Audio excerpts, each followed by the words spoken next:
الحمدللہ وحدہ لا شریک لہ والصلاۃ والسلام علی من لا نبی بعدہ۔ جب جانور کو ذبح کرنا ہو تو چند ایک امور سے بچنا ضروری ہے جو ذبح کرنے وقت نہیں ہونے چاہیے۔ جانور کے ذبح کرتے وقت یہ امور وہ ہیں جو مکروہ ہیں، اس کا بہت خیال فرمائیں۔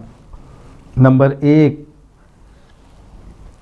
جس چھری یا آلے سے جانور کو ذبح کرنا ہے جانور کے سامنے اس کو تیز نہ کریں، ذبح سے پہلے جانور کے سامنے اس کو لہرائیں نہیں۔ نمبر 2، کند چھری سے ذبح نہ کریں کہ جس میں زور لگانا پڑے، ذبح میں جانور کو تکلیف ہو۔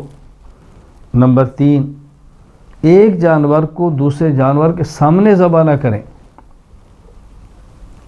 ایک جانور کو دوسرے جانور سامنے ذبح نہ کریں، کوشش کریں اگر ایک سے زائد جانور ہیں ایک طرف رکھ لیں، ایک جانور لیں ذبح کریں پھر دوسرا لیں اس کو ذبح کریں۔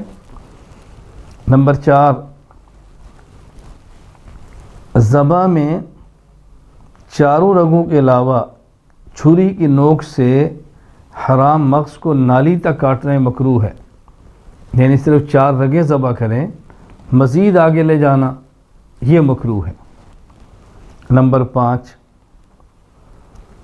ذبح کے دوران جانور کا سینہ کھول کر دل کو کاٹنا یہ مکروہ ہے، یعنی ادھر جانور ذبح کر رہے ہیں، ابھی ذبح مکمل بھی نہیں ہوا اور آپ نے کاٹ کے دل کو نکالا، اللہ اکبر، سے جانور کو تکلیف ہوتی ہے، احتیاط کریں۔ نمبر 6، جانور کو ذبح کرتے وقت جانور کی گردن کو توڑ دینا یہ بھی مکروہ ہے۔ نمبر 7، جانور کی روح نکلنے اور جانور کے ٹھنڈا ہونے سے پہلے کھال اتارنا یا اعضاء کو کاٹنا یہ بھی مکروہ ہے۔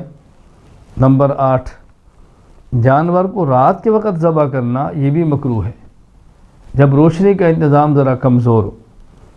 ہاں اگر روشنی کا انتظام بہت اچھا ہو جیسے دن کی طرح لائٹنگ ہو تو پھر مکروہ نہیں ہے۔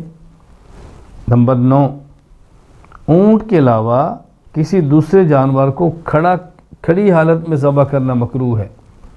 اونٹ کا مسئلہ تو الگ ہے، اونٹ کے علاوہ باقی جانوروں کو کھڑا کر کے ذبح کرنا یہ مکروہ ہے، لٹا کر ذبح کریں۔ نمبر 10، اونٹ کے زمین پر گرنے کے بعد اس کی گردن کو 3 جگہ سے کاٹنا اس لیے کہ یہ بلا وجہ تکلیف دینا ہے۔ اونٹ کو کھڑا کیا ہے، نہر کر دیا ہے، ذبح ہو گیا ہے، اونٹ گر گیا ہے، اب پھر ایک جگہ سے کاٹنا، دوسری جگہ سے کاٹنا، تیسری جگہ سے کاٹنا یہ مکروہ ہے۔ تو قربانی کرتے وقت ان چیزوں کا خیال کریں کہ یہ کام نہیں کرنے۔ وآخر دعوانا الحمدللہ رب العالمین۔